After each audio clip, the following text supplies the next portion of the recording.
नमस्कार। हम पढ़ रहे हैं भारत का इतिहास। भारत के इतिहास में मैं आज आपके लिए लेके आया हूँ हड़प्पा सभ्यता का पार्ट 2। पहला पार्ट हम पढ़ चुके हैं। आज हम देखेंगे हड़प्पा सभ्यता के पार्ट 2 के क्वेश्चन। पहला प्रश्न प्रारंभ करते हैं आगे से, वहीं से। इसमें क्रम एक से लगाया, लेकिन उससे आगे का क्रम आप लिख सकते हैं, या पढ़ाई की सुविधा से या पढ़ने की सुविधा से आप उसे ऐड कर सकते हैं। पहला प्रश्न है, हड़प्पा सभ्यता के नगर नियोजन के संदर्भ में निम्नलिखित कथनों पर विचार कीजिए। सड़कें सीधी दिशा में एक दूसरे को समकोण काटती थी, जो नगर को वर्गाकार एवं चतुर्भुजाकार खंडों में विभाजित करती थी। सामान्यतः मकानों के दरवाजे गलियों में न खुलकर मुख्य सड़कों पर खुलते थे। तो आपको बताना है सत्य कथन। अब पिछली क्लास में हमने बात की थी कि हड़प्पा सभ्यता में घरों के दरवाजे मुख्य सड़क पर न खुलकर कहाँ खुलते थे?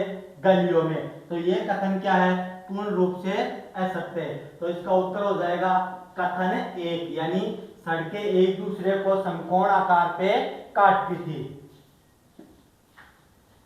नगर नियोजन के अंतर्गत हड़प्पा सभ्यता में ईंटों का आकार मानक अनुपात क्या था? यानी मानक का क्या अर्थ होता है? सब जगह एक ही समान रूप से प्रयोग किया जाना। तो मानक क्या था? 4:2:1। यह ईंटों का मानक रूप माना गया था। हड़प्पा सभ्यता नगर के दुर्ग क्षेत्र के उत्तर में स्थित टीले से प्राप्त अवशेषों के संबंध में कौन सा युग्म सुमेलित नहीं है? हमें प्रश्न पढ़ते समय हमेशा ध्यान रखना है कि सामने वाला हमसे पूछ क्या रहा है, सुमेलित है नहीं है, सत्य असत्य, वो हमें ध्यान रखना है। तो इसमें क्या है? श्रमिक बस्ती 15 मकान, तांबा गलाने का कारखाना 16 भट्टियां, वर्ताकार चबूतरे 18, चबूतरों के गड्ढों के से साक्ष्य केवल चावल की भूसी। तो यह कथन है बिल्कुल गलत है। हड़प्पा सभ्यता से हमें केवल चावल नहीं, अन्य खाद्य पदार्थ भी मिले हैं। कथन ए। अब अगला प्रश्न देखिए, बहुत ही अच्छा प्रश्न है, जो आजकल के एग्जाम के अनुसार है, जो आजकल के एग्जाम के पैटर्न में चल रहा है। कथन और कारण वाला। कथन ए, मोहनजोदड़ो का विशाल स्नानागार सिंधु सभ्यता की एक अत्यंत सुंदर कृति है। कारण इसके निर्माण में केवल कच्ची ईंटों का प्रयोग किया गया था, जो गंदे पानी की निकासी की कोई व्यवस्था नहीं थी। तो हमें क्या देखना है यहाँ पे? हमें बताना है कथन और कारण। तो देखिए, पहली बात तो बिल्कुल सत्य है कि वहां से एक विशाल स्नानागार, मतलब जैसे आजकल स्विमिंग पूल नहीं होता है क्या, वैसा प्राप्त हुआ है। दूसरी बात बिल्कुल गलत है, क्योंकि हड़प्पा सभ्यता में ज्यादातर स्थानों पे, एक दो अपवाद को छोड़ दें तो हर जगह लगभग पक्की ईंटों का ही प्रयोग किया गया है। तो इसका उत्तर हो जाएगा कथन ए सही, परंतु आर गलत है। निम्नलिखित में से किस हड़प्पा कालीन स्थल के दुर्ग क्षेत्र और निचले नगर दोनों एक ही रक्षा प्राचीर से घिरे हैं? देखिए, पूरी सभ्यता की कोई ना कोई विशेषता थी। जैसे नगर पूर्ण रूप से दो भागों में बटा हुआ था, लेकिन एक स्थल ऐसा भी प्राप्त हुआ है जहां नगर दो भागों में नहीं बटा था। वो स्थल कौन सा था? लोथल वाला। लोथल क्या है? लोथल में पूरा नगर एक ही प्राचीर में था, वहां दो हिस्से नहीं किए गए थे। अब हम देखते हैं कि जैसे कालीबंगा पढ़ ले या मोहनजोदड़ो या हड़प्पा पढ़ ले, तो नगर हर जगह दो भागों में बटा था, दोनों की अलग अलग दीवारें थी। अब है मिलान वाला प्रश्न। देखिए, आजकल के एग्जाम में मिलान वाले प्रश्न भी बहुत आ रहे हैं। मिलान वाले, कथन और कारण वाले, कौन सा कथन सत्य है, असत्य है, या सत्य नहीं है, असत्य नहीं है। अब कई बार हम लास्ट में देख लेते हैं असत्य, लेकिन असत्य से पहले नहीं देख पाते हैं जल्दी में कि हाँ कौन सा कथन लिखा होता है, कौन सा कथन असत्य नहीं है, और हम क्या पढ़ लेते हैं, कौन सा कथन असत्य है। तो ऐसे में हमें प्रश्न को पूरा पढ़ना चाहिए। तो देखिए, पहला है धोलावीरा। धोलावीरा का क्या हो जाएगा?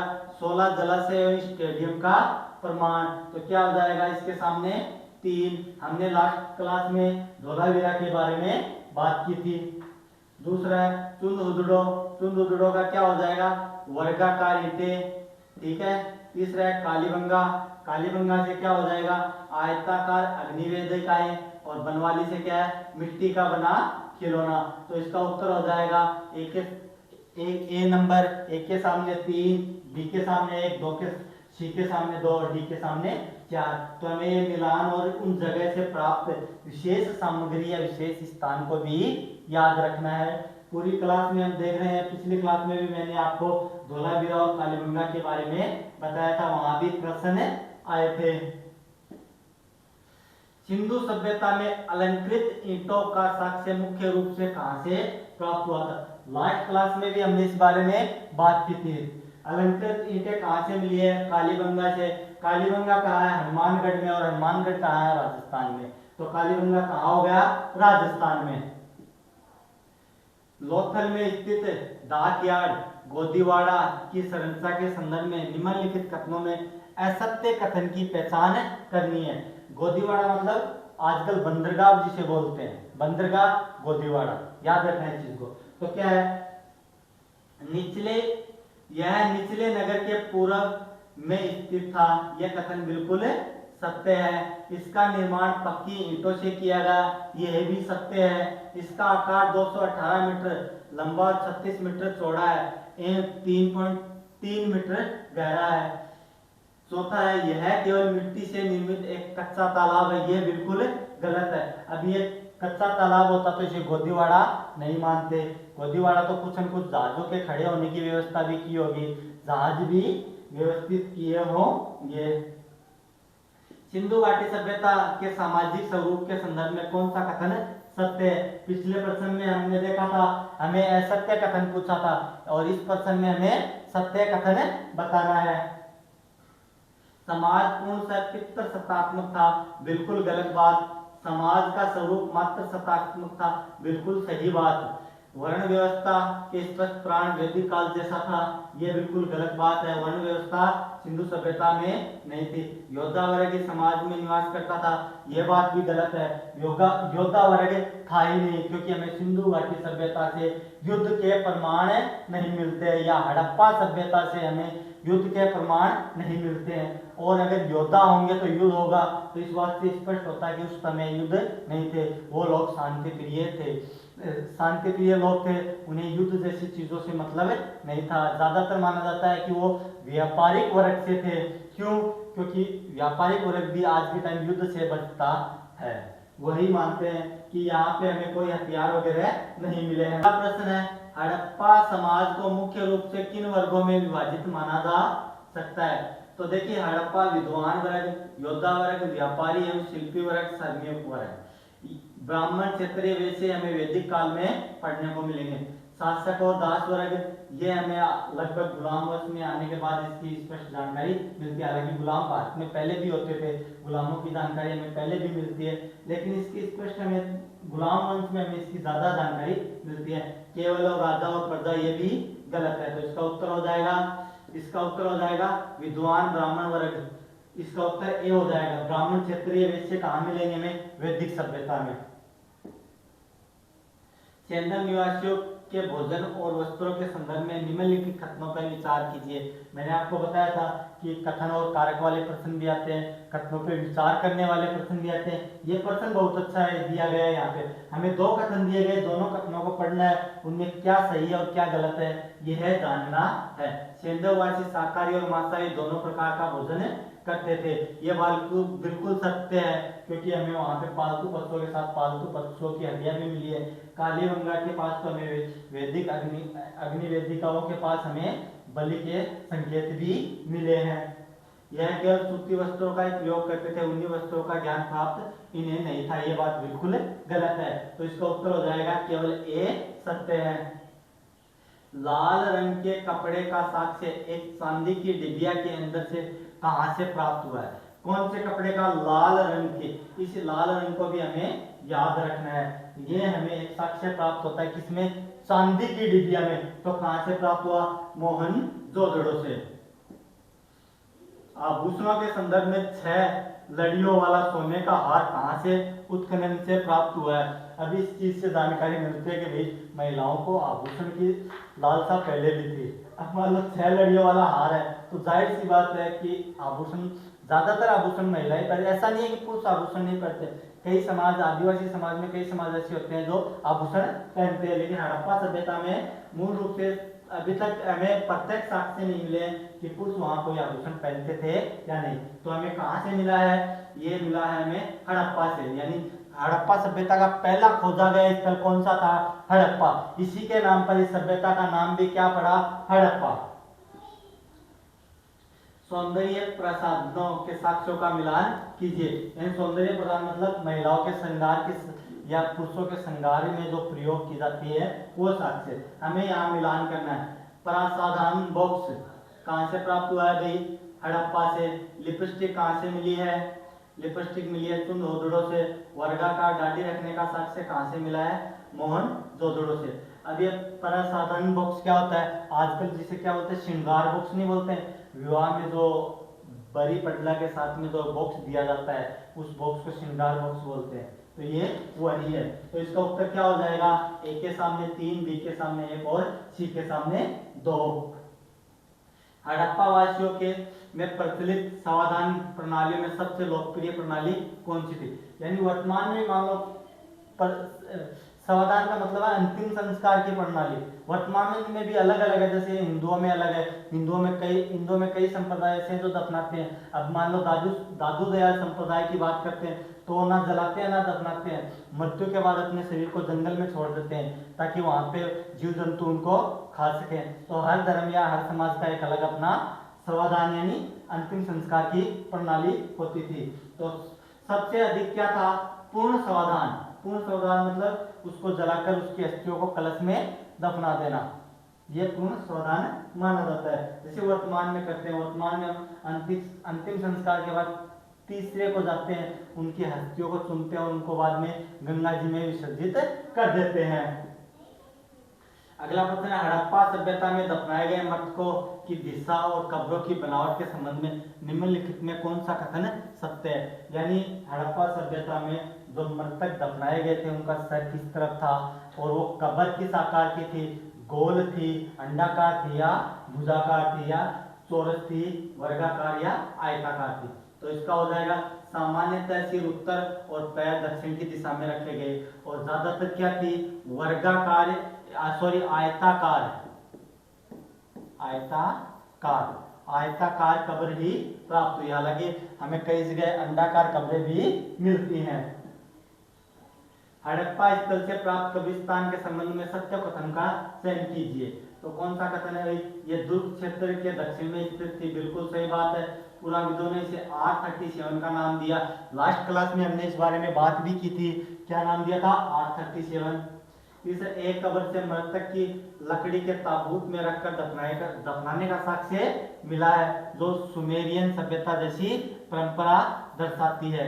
यानी सुमेरियन सभ्यता सिंधु घाटी सभ्यता के समकालीन थी। तो इसका क्या हो जाएगा, कथन 1, 2, 3 तीनों कथन सत्य हैं।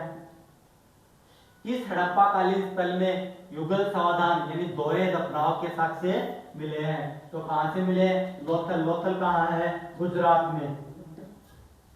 अगला प्रश्न है, निम्नलिखित में से किस प्रमुख नगर में अभी तक कब्रिस्तान का कोई प्रमाण नहीं मिला है। हड़प्पा सभ्यता के सभी स्थलों से हमें कब्रिस्तान मिले हैं, लेकिन ऐसा स्थल भी है जहां से अभी तक कब्रिस्तान नहीं मिला है। हो सकता है वो लोग मृत्यु के बाद अपने शव को किधर और जाकर दफनाते थे। जैसे इस चीज को आप ऐसे समझिए, जैसे मान लो राजस्थान में हमारे तक ये मूल रूप से परंपरा है, कोई भी आदमी या कोई भी समाज का आदमी की मृत्यु हो जाती है तो मृत्यु के बाद मूल रूप से उसकी अस्थियों को गंगा जी में ले जाकर ही विसर्जित करते हैं। तो ऐसा हो सकता है कि उस स्थल पर कब्रिस्तान में मरने वालों को उस शहर में ना दफना कर किसी पास के जंगल में दफनाते हो या पास के किसी दूसरे कब्रिस्तान में दफनाते थे। तो इसका उत्तर हो जाएगा मोहनजोदड़ो। अगला प्रश्न है, मोहनजोदड़ो से प्राप्त विशाल अन्नागार का आकार कितना है। यह आकार हमें याद रखना है, 45.71 मीटर लंबा तथा 22.81 मीटर चौड़ा। यह आकार हमें सीधा सीधा याद रखना है। अन्नागार का मतलब अन्न रखने का मतलब कोई साधन या कोठा या भंडार। अगला प्रश्न है, नगर नियोजन के संदर्भ में निम्नलिखित में से असत्य कथन चुनना है, यानी इनमें असत्य कथन कौन सा है। मोहनजोदड़ो में सबसे चौड़ी सड़क लगभग 10 मीटर, 10 मीटर का हो गया लगभग 30 या 30 फुट से ज्यादा, 30 फुट से ज्यादा याद रखना, जिसे राजपथ कहा गया। कालीबंगा के दुर्ग और निचले नगर अलग अलग प्राचीर में थे, बिल्कुल सही बात है, दोनों पर कथन सत्य है। बनवाली में दुर्ग क्षेत्र और निचला नगर अलग अलग रक्षा प्राचीर में विभाजित थे, यह बात बिल्कुल गलत है। लोथल में मकानों के दरवाजे मुख्य सड़क पर खुलते थे, यह बात बिल्कुल सही है। मैंने आपको पहले भी बताया, पीछे के प्रश्नों में भी बताया और पहले भी क्लास में बताया था, हड़प्पा सभ्यता में ज्यादातर मकानों के दरवाजे जितने स्थल मिले सब में दरवाजे मुख्य सड़कों पर न खुलकर गलियों में खुलते हैं, लेकिन लोथल एकमात्र उसका अपवाद है। तो क्या हो जाएगा, लोथल, ये भी सत्य है। तो कौन सा कथन है सत्य है, 3 नंबर। अगला प्रश्न है, हड़प्पा सभ्यता में औषधियों के रूप में किन चीजों का प्रयोग संभावित माना गया है, यानी हमें ऐसे साक्ष्य मिले हैं कि वो लोग इनका प्रयोग औषधियों या दवाइयों के रूप में करते थे। तो क्या है, शिलाजीत, समुद्र का फेन एवं नींबू, यानी हमें इसके साक्ष्य मिले हैं कि वो कोई बीमारी के ठीक करने के लिए इन सामान्य सामग्रियों का प्रयोग करते थे। सुंदर जुड़ों से प्राप्त नगर नियोजन और स्थापत्य के साक्ष्यों के संदर्भ में सही युग में, यानी ये जो दिया गया है हमें सही कथन है देखना है। वर्गाकार ईंटें और गुड़िया मनका बनाने का कारखाना, ये बात बिल्कुल सही है। केवल पक्की ईंटों के विशाल महल, बिल्कुल गलत। 16 विशाल, ये गलत है। 16 विशाल जलकुंड कहाँ से मिले, धोलावीरा से। स्टेडियम, ये भी गलत है, तो इसका उत्तर हो जाएगा, ये कथन है सत्य है। हमने पहले 16 विशाल जलकुंड कहाँ से पढ़े थे, धोलावीरा से। स्टेडियम कहाँ है, धोलावीरा में। अगला प्रश्न है, समाधान की आंशिक समाधान प्रक्रिया से क्या तात्पर्य है, मतलब हमें आंशिक प्रक्रिया को समझना है। तो इसमें अंदर क्या है कि मृतक के शरीर को जंगल में रखना, पशु पक्षियों के द्वारा मांसाहार के बाद बची हड्डियों को दफनाना। मैंने आपको थोड़ी देर पहले बताया था कि दादू दयाल संप्रदाय में भी ऐसा करते हैं, लेकिन उनमें हड्डियों को दफनाते नहीं है। अगला प्रश्न है, कालीबंगा से प्राप्त बच्चे की खोपड़ी में 6 छेद के निशान पुराविदों के अनुसार किसका प्रमाण प्रस्तुत करते हैं, तो किसका, शल्य चिकित्सा का। हम इस बारे में पहले भी बात कर चुके हैं कि कालीबंगा से हमें एक खोपड़ी मिली है जिसमें 6 छिद्र किए गए हैं, जो शल्य चिकित्सा या हमें सर के उपचार के बारे में जानकारी देते हैं। आज की क्लास में बस इतना ही। आगे मैं हड़प्पा सभ्यता का पार्ट 3 लेके आऊँगा, तब तक के लिए धन्यवाद।